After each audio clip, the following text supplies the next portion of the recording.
Are there any more? No. Okay. I'm sorry, we have two speakers on the contract issue. We have Patrick Bryant.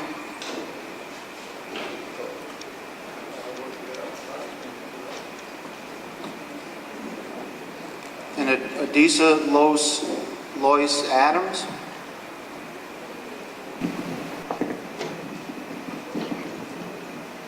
Good evening. I'm glad you came to New Orleans to see what mess we have here, but hopefully you will straighten out. And I have 3 words for you: shame, shame, and shame. No matter what position you take, whether you're for charter schools or whether you're for any of the kind of educational services purported today,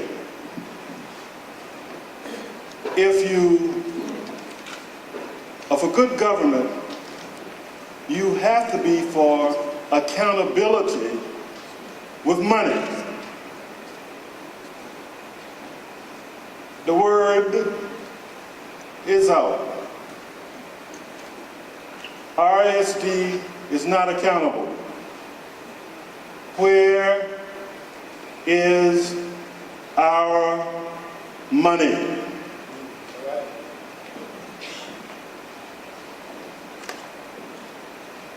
We've come here tonight to listen to you, to explain, to show us the audits. You know, recently, that the head of Orleans Parish Schools requested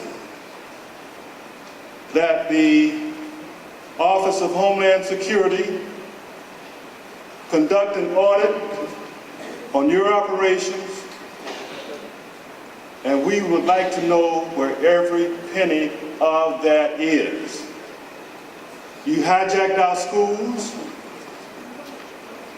You scaled all of the construction plans back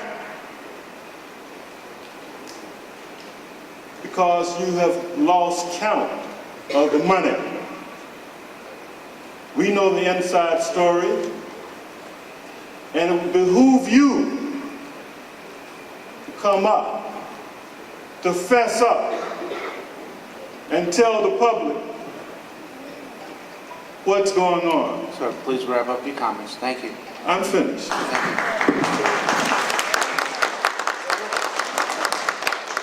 other thing, if you know, when you find out you've overspent, when you find out that you're not accountable, then the only thing responsible administrators do is stop spending.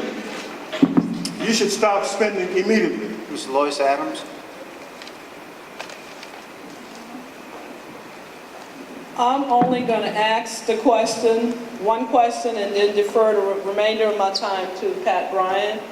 I want to know, why is RSD not given any accountability on the $300+ million? Why is there no accounting for that money that is out there? We don't know what happened to it, and there's a lot of mismanagement, missing items in schools, and so on and so forth. We needed an accountability statement, proof of what has happened to that large, huge amount of money. And I defer the remainder of my time to Pat Bryant. Okay. Mr. Bryant? We have a minute and a half. Ladies and gentlemen, this is serious. If I were accused of this kind of conduct, the feds would be all over me. I'd be locked up in chains down at Orleans Parish prisons. Please, do the responsible thing. Stop the spending until you can account for every dollar of that money. Thank you. Thank Can you state your name, please? Frank Butler. Thank you. I'm concerned about $35 million of renovation. In October 2011, John White told the John McDonald community, in order to get the $35 million to renovate John McDonald, we had to go charter. In the August 2011 minutes from Futures Now, John White is already promising Steve Barr the charter school. About a meeting about 5 months ago, I asked Steve Barr, where's the $35 million? Because John McDonald is a mold, rat-infested building. Children shouldn't be going to school in that building. So I asked Steve Barr, when are you going to renovate the building? Steve Barr told me that RSD told him that he cannot touch the $35 million for 2 years. In the same sentence, Steve Barr is talking about if enrollment keep going and they can't make payroll the way they're struggling to do, there won't be a John McDonald in 2 years. So again, where is the $35 million? What happens to the $35 million when Futures Now is gone? Why are we holding $35 million and you have kids going to school in the condition that they're going to school in? When we was told once it go chartered, you would get the money. Now Steve Barr is telling us they RSD said they cannot touch $35 million. Why? Staff, we are capturing these questions, I think, as we go, and we will have written answers posted either on the BESE website or the RSD website, probably within a few days after this meeting. Okay, at this point, we get the motion approved? We did.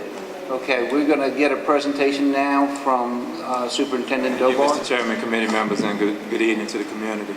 And I know this item is not on the agenda, but we appreciate the moment for personal privilege, because I just wanted to take a moment to highlight some of the successes that we've just recently had for our schools here in New Orleans. We know that we've come a long way over the last several years, and as it was reported last week, the significant increases we've seen in academic performance. And I just wanted to share a few highlights with you all on this evening, so I appreciate the indulgence. Since in 2003, we saw that 23% of students in New Orleans were scoring at what we consider a basic level, and that's considered proficient for our state. And we've seen a steady increase in students reaching that bar. So when you think about it, 23% of our students were only scoring at what we consider basic and above. And we've seen a steady increase in that over the last several years. In 2012, for the first time, our city, we were over 50%, 51% of our children scoring at a proficient level. And once we got test results back a week or so ago, we're proud to say that we are now at 57% of our students in the city of New Orleans scoring at a proficient level. And that is just truly exciting news. Yes. And again, this is all grades, all subjects, and we're excited about that. So when we can see that type of growth from the hard work of educators, of students, really putting in the time and the dedication to see that type of change has just been phenomenal.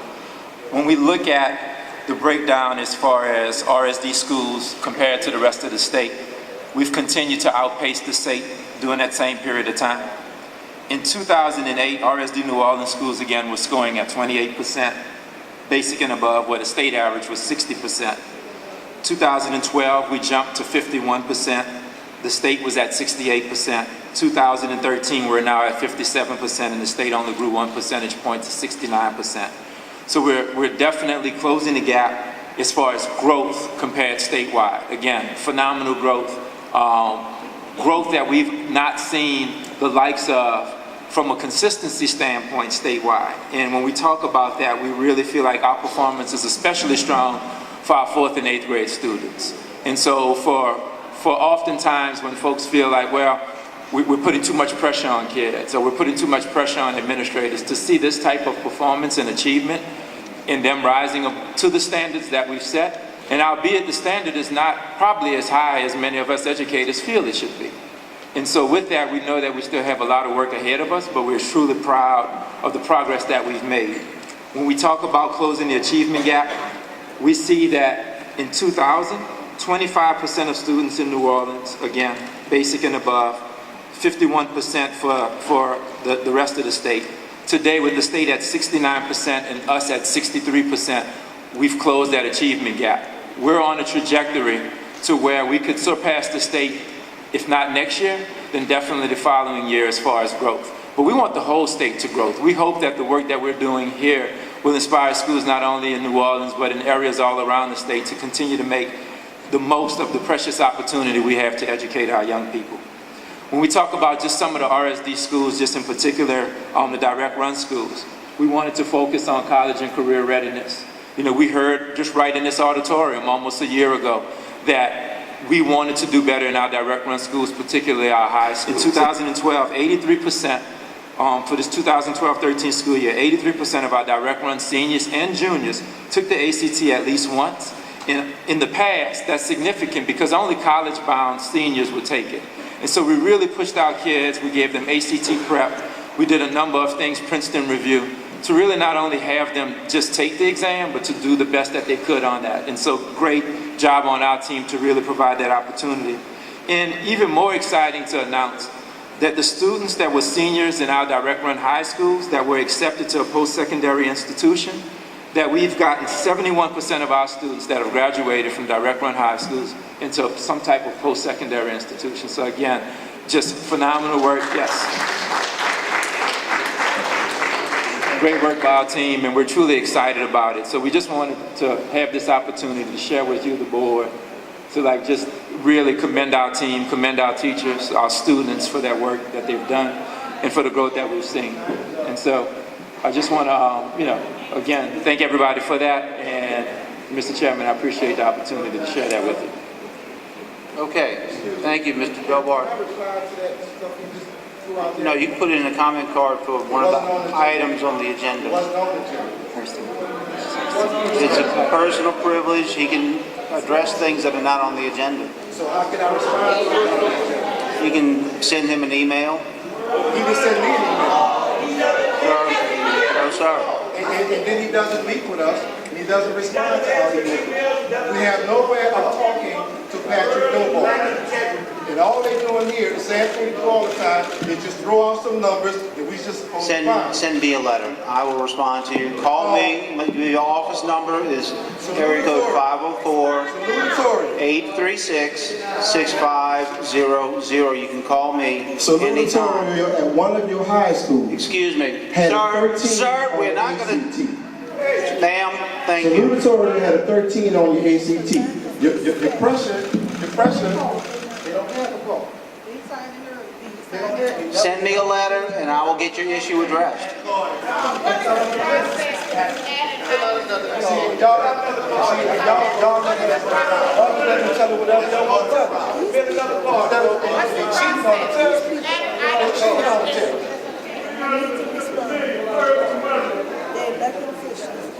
Thank you.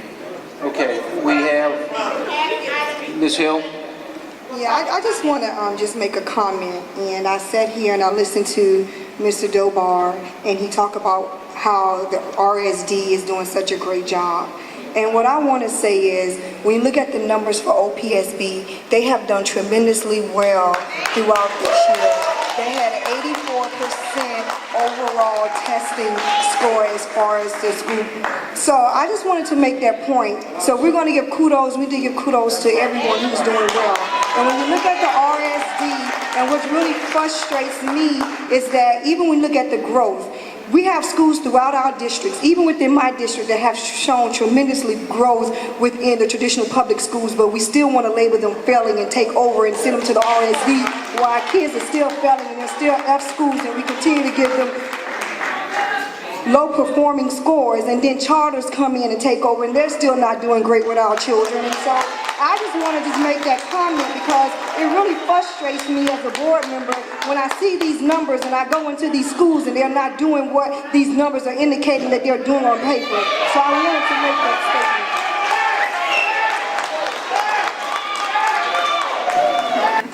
Thank you. Okay, can we hear the presentation, please?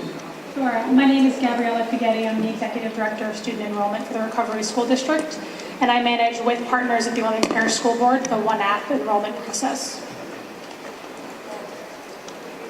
So I want to give a brief update on how year 2 is going, since we're still really in the middle of it. And just at a high level, there are 3 goals of the One App process, and I just want to bring us back to what those goals are before I talk about the results of the main round. We want to make an enrollment process that's easy for families to navigate. In prior years, families had to go to individual schools, submit applications at all of them, maybe get into some, maybe get into none. With the One App, it's one application where you can rank order your choices, and you have one central body to go to if you have problems or you need help. We want to maximize the number of students who get their top choice. When you have every family getting one choice, you can give the top choice to more families than when you have families getting perhaps 3 choices or 4 choices and then making a decision after they're holding seats in multiple schools. And finally, we want to ensure fairness. Our public school seats are public goods. We want to make sure that they're being given out in a manner that's fair and transparent and equitable. And so we strive to clearly communicate the rules of the process to families and abide by those rules as we're making placements. So in light of that, let's take a look at some of the highlights from year 2. So in the first main round of One App, we received about 27,500 applications from public school students in New Orleans and students that are attending non-public schools as part of the scholarship program. Almost 75% of those families wanted to simply return to the school they were enrolled in, and they have the guaranteed right to do that. Of the families that were seeking to switch schools, we were able to assign 71.5% of them to one of their top 3 choices. 74% of families overall were assigned to a public school, and 71% of those were assigned to one of their top 3 choices, 54.7% to their number 1 choice. There were some students that did not submit applications that we've asked to participate in round 2, and you can see more of that detail in front of you and on the screen. Where I want to focus a little more are on 2 things we did differently, or one thing we did differently in year 2 that we're really proud of, and it's something called Family Link.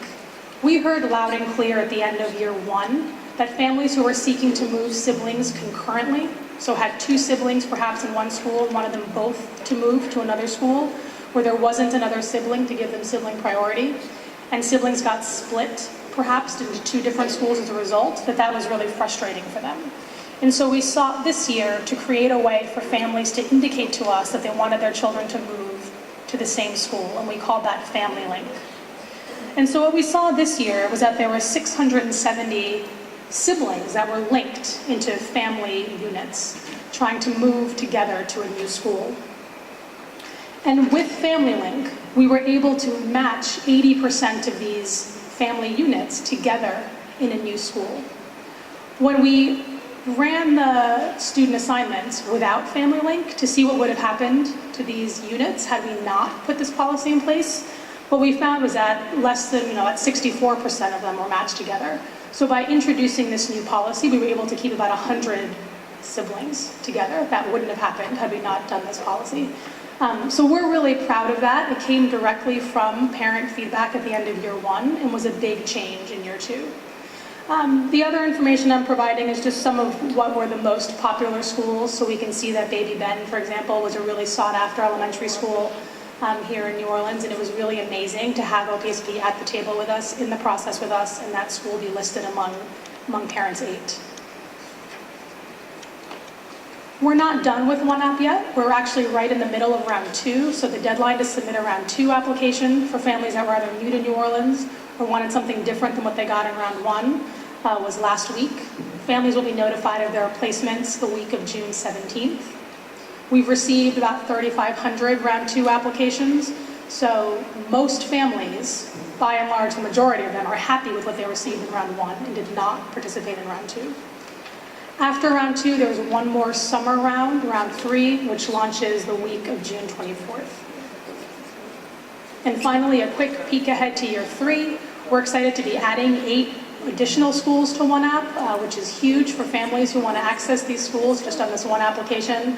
There are 4 BESE authorized type 2s we've been working with that will be joining the process.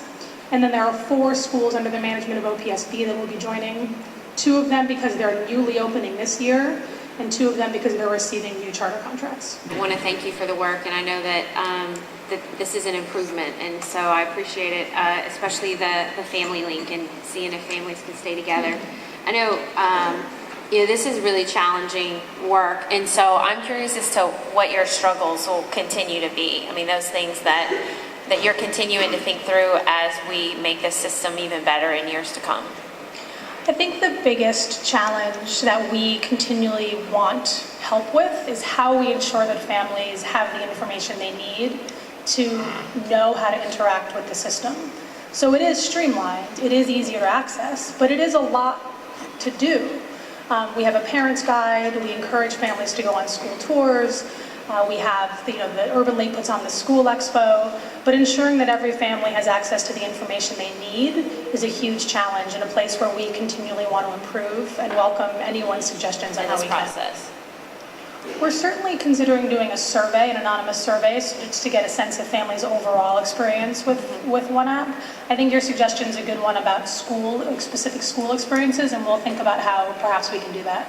It's a good idea.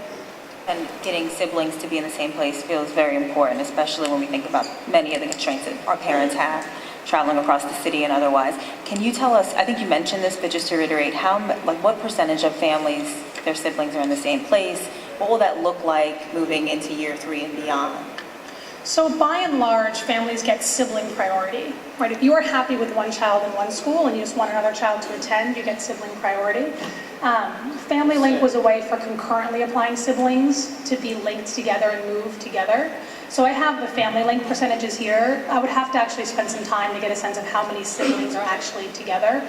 And for some families, having their siblings together isn't actually the most important thing that they want. And they actually put different choices on their children's applications based on what they want for their child. And so if you're interested and the board wants more information, I can dig a bit more into siblings if you'd like. With this One App program, the scholarship program is included as well, correct? Okay. The first question I have for you is that I've been receiving numerous calls from providers where children were enrolled in a current school and they have told the providers that those children cannot return to that school and they're sending them to other schools that are F schools as well. Help me understand why these kids cannot stay where they want when their parents have strictly said this is where I want my child and the department is telling them no. Where is the choice in that? Could you help me understand that? So there are a limited number of non-public schools whose performance was low this year on the LEAP and iLEAP, and therefore Superintendent White has made the decision that these schools are not to admit new scholarship students.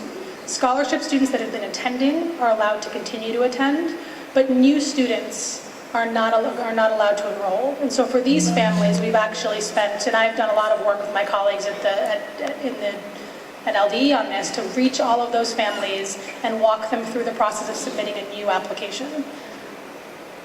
Beyond the decision that came from Superintendent White, I have, that was his decision based on performance data of these schools, and that's Okay. all. Well, I had the opportunity, and I spent majority of the day here in New Orleans and last week visiting those schools. And when I went to those schools, and when you look at the policy that BESE approved as a board, I can't say I agreed to it, but what the majority of the board approved, according to the policy, it states that these schools have 2 years to meet the standards, but within those 2 years, these measures should be followed as far as observation, evaluation. Some of these schools never had a visit from the department. No one never came to the school to even visit the school. One of the schools I went to today told me no one from the department has ever stepped on their school. But not only that, I was so impressed with what they were doing at the school that I just couldn't do nothing but give them kudos. Secondly, most of the scores that were published within the newspaper, majority of those students that was in a grade level that had to take the LEAP or iLEAP test, they had less than 10 students, which is against FERPA. You cannot publicize any test scores when you have less than 10 students in a subgroup because that child will be easily identified. And as far as parents' rights on a federal level, we have violated that. And so when you look at one of the schools particularly only had one student to take the test, one student. But then we deemed and said that school was below the test scores with only one student. How can we hold them accountable? Or who's holding the State Department accountable? We as BESE supposed to. We put in a policy. Wait. We put in a policy, and then Superintendent White states he's going to do what he wants to do. So these parents are frustrated, and I'm getting the calls from New Orleans. Ms. Hill. Ms. Hill is getting the calls from New Orleans. So I hope, and I'm telling you this, that you guys need to look at the whole structure of the 1 app, because the parents do not have choice. We are dictating to them where their children should go. And I can't sit here and agree with what you're saying because I know the truth, and I only can speak the truth. And this is what the parents are telling me.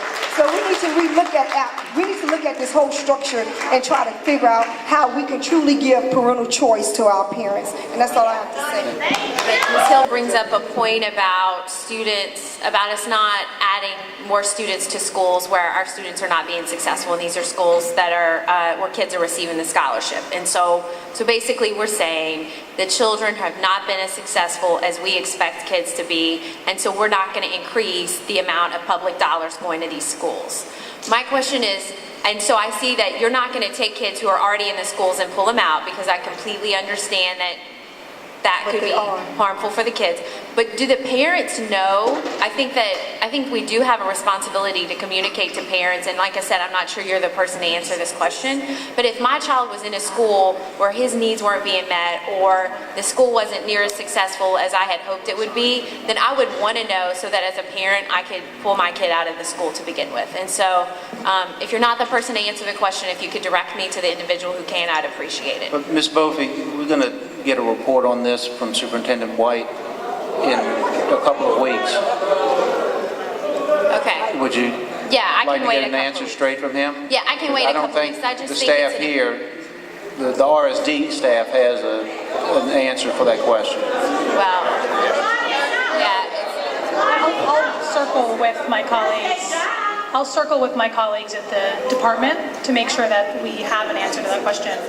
And we can pose the answer to that question on the BESE website, as we're going to do with the other questions that are brought up tonight. Thank you. I think it's just really important when we're talking about these schools that are receiving scholarships and making sure that our parents know how they're performing so that they can make educated decisions.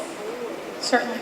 And I also think that we should also, in reference to what Ms. Bophy just said, and I agree with her, we do need to inform our parents in reference to these schools. But when you look at the Recovery School District, you look at some of these charter schools, and even when you look at some of these scholarship schools, they failing too. So, I mean, the bottom line is that we're sending our kids from one failing school to the next failing school. And so I think that we need to look, if we're going to educate our parents, let's educate them on the entire picture of all the schools and let them make their decision. And I think for you, Mr. Dobar, as the Recovery School District Superintendent, I think, yes, we do need to educate our parents, but what I think we as a department, as a board, we need to hold the Department of Education more accountable, because some of these scores that are being presented is not accurate, even when you go into the schools and you talk to the principals. So I think that's something that we need to look into further as well. Okay. We have a motion on the floor. We have comment cards. Mr. Frank Buck, please keep your comments to the 1 app issue, please. I'll try. Okay, 1 app, and correct me if I'm wrong, BESE parents. There's a parent that has twins in kindergarten that have been split. There's another parent at BESE that have 5 children, 5 different schools. Recovery School District told them that they were going to try to keep all those kids together. As a matter of fact, they was going to send them to the new France building. There's another parent that did not fill out an application, a 1 app, received a letter from the Recovery School District saying that you have been given one of the choices on your application. You will send your child to KIPP Central. The parent didn't even fill out a 1 app. So how did they get that letter? Just to follow up on that, I want to make sure I understand. So if there are two siblings, two separate schools, twins, like the case that is being brought forth, what is the advice you would give if that parent is here tonight? What needs to happen? To come find me. Because that is not ideal. It's that not needs ideal. to be changed. To come find me, we'll discuss the options to how to fix that immediately. Thank you. Katrina Dane. The One App process, which is modeled after the one used in Boston. Boston's was put in place after busing was no longer in place. Boston has been using this process longer than RSD, and they have problems. Boston has been using this process longer than RSD, and they still have problems. The One App that is used in the New Orleans area is an utter failure. I attend various charter board meetings, and they are crying because they cannot predict what their enrollment will be because they don't get the information in time. This happened last year, and it has started to happen already at the end of this school year. For the young lady who spoke, she spoke about the areas that are used, siblings, I think geography, and I was so surprised and disappointed because one of the things that Boston is going through now is to get rid of the concept of popular school. They don't want popular schools. We shouldn't want popular schools here. All the schools should be equal, and everybody should have equal access to good schools. So to say that you solved the problem of having siblings in the same school, you have not. Boston has not solved it. To say that you solved the problem of geography, you have not. Boston has not. They're still looking at what they can do. And definitely when you say that you want that Franklin is a popular school, we shouldn't hear that. We should hear that all the schools are good and everybody gets equal access to a good education. Thank you. I just wanted to express my opposition to the One App. I believe that it's chaotic, and I believe that our students should be able to go to schools in their neighborhoods. Yes. And to put failing schools as an option, I just think it's totally ridiculous that you would even offer a failing school on a One App application. It makes absolutely no sense to me. Thank you. Thank you, ma'am. Thank you for meeting. So I'm here on behalf of a lot of parents who had issues with the One App. But one of the issues that's been coming up is that parents do not have access to true choice. And let me clarify when I say that. My daughter is gifted academically in theater, music. That's where she's gifted at. Most of the schools that are functioning as charter schools do not have these programs integrated in their curriculum. This is an arts and culture city. So when a school comes to put, when it comes to put a school in a city that is based on art, music, and culture, parents might expect that that will be offered in the school. Okay, so that's been one of the issues. The other issue is that what was just brought forth is that a lot of times on the One App, most of the parents I know are putting 3 choices and they're not getting any of them. And what their children are being put into are F and D schools. And I will say this, I know that there's really no choice because the majority of the schools in the Recovery School District right now are F and D schools, with the T exceptions. And most of the T's were F last year. So I'm here to ask on behalf of parents and students, because a lot of students have been disheartened at the fact that their schools are being closed. They're being put in the hands of other charters who are going to change the school's culture, change the rules, change the mission, change the administration once again. And they're tired. Parents and students are tired. It's obvious from the evidence that the young lady just presented that parents and students want traditional schools. They want stability. We deserve stability. And so I'm asking you to look at the one app information and make decisions that the community and students have been asking you to make. We want our schools returned, a lot of them to traditional schools. If one charter fails, don't just hand it to another charter and another charter and another charter. That's not what we need. Your comments. Okay, so I'm asking you to please consider that stability is one of the indicators in success for children. That our children deserve what you pay for your children to get. Thank you. Thank you. Bring to the board's attention that when we talk about parental charts, and the only indicator that we have is that we're indicating that these schools are failing schools, and that actually comes from Louisiana Department of Education, which has identified and indicated that to the RSD and other schools across the state in terms of what their ranking is. But I want to bring to the board's attention that when we really talk about parental charts, and this is real, when we really talk about parental charts, are we really giving parents that choice? And I think parents should be able to identify what school they want to go to. And I think right now we're operating on partial charts. Like we're literally telling a parent that even though they choose to go to a failing school, I think there are other indicators there. What if they're going to a failing school that teachers care for that child? And that there's another school that's doing so well, but that school doesn't care for that child. Right. Or like the parent just say, that parent, there's no arts and craft or no arts and culture at their school, but you're placing this child there and you're not providing that child with the level of experiences from a cultural standpoint in terms of what they want to have as their academic or educational experience. So I think when we look at parent choice, does that parent truly have the right, or does one app truly give that parent the right? And it doesn't. It doesn't, because you wouldn't hear those indicators like parents saying, where do my two siblings go, or where do those kids go when you got them going to 5 different schools. Every parent wants it convenient for a child. You guys keep pushing academic, and that's important. But there's a cultural piece there too. What happens to our kids when they leave and don't get that culture experience? You talked about all of these kids doing well academically, leaving high school, but you don't have a retention rate in terms of how many kids leave to go to post-secondary school and come back the first semester. That number is not being told anywhere. And the reason for that is they don't get the cultural and social experience.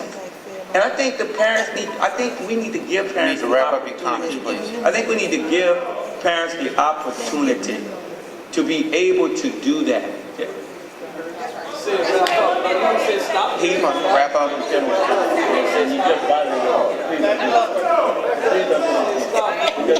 Did you tell me to wrap up? Please tell him. Do not. Please. Thank you. Tell him don't bother.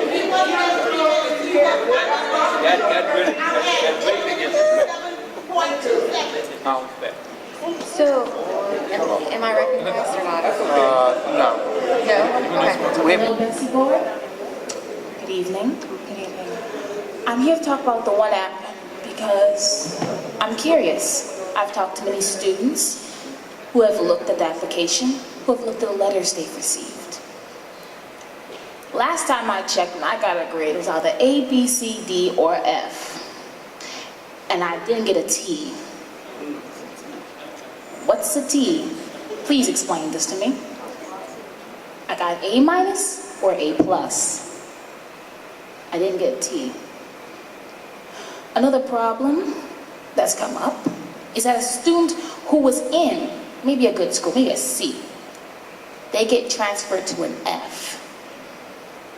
How does a kid who was doing good in a C school, let's say, where's the choice when they say the school you're gonna go to that's been chosen for you is an F?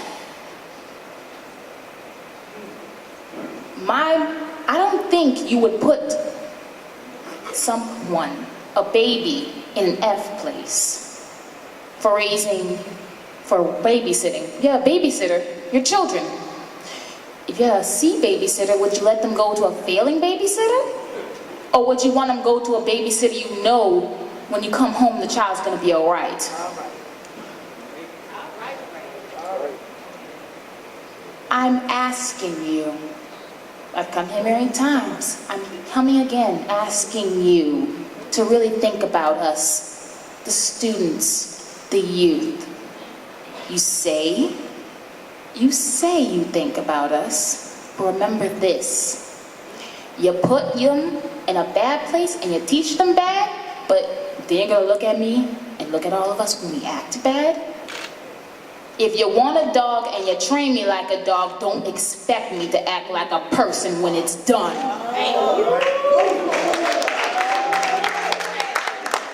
Please wrap up your comments.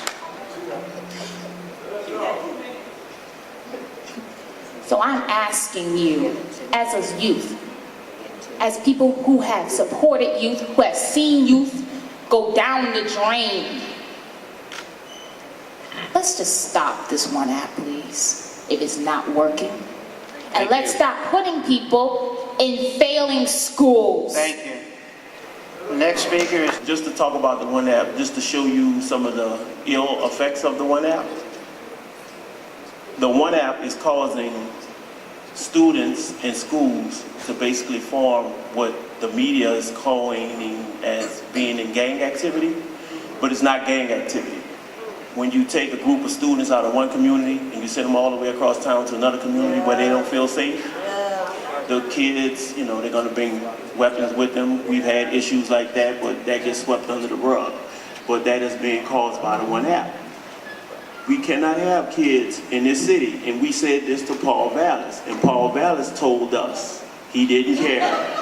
Paul Vallis said he didn't care. We were warning him 5 years ago. And if you pick up a newspaper in New Orleans, look at the age of the assailant. 16, 17, 18, 19, 20 victims shot, a judge carjacked and shot, a lady gang raped. We have multiple burglaries, all kinds of crime, and it's all rooted in the One App, because we have a lot of students who don't feel safe when you just take them out of a school and just throw them into an area that they don't feel safe in. That is bad for this community. It is really bad.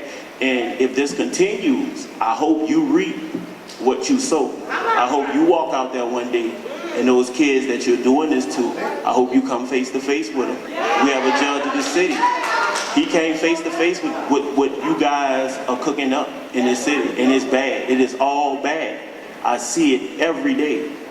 You need to stop that practice. That is a dangerous practice in this city. It is not good. If you don't believe me, you ask the young males. They'll tell you which schools they cannot go to. If they send me to that school, I'm not going.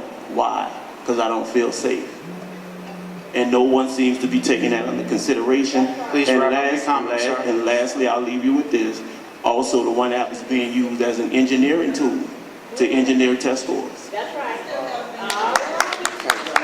Thank you. We're giving you 2 minutes per person.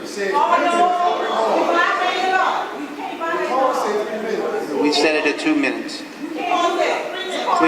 We've set it tonight for 2 minutes.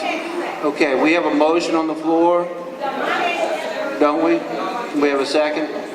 Do we have any objections to the motion to receive this report? Hearing none, motion carries. Next item.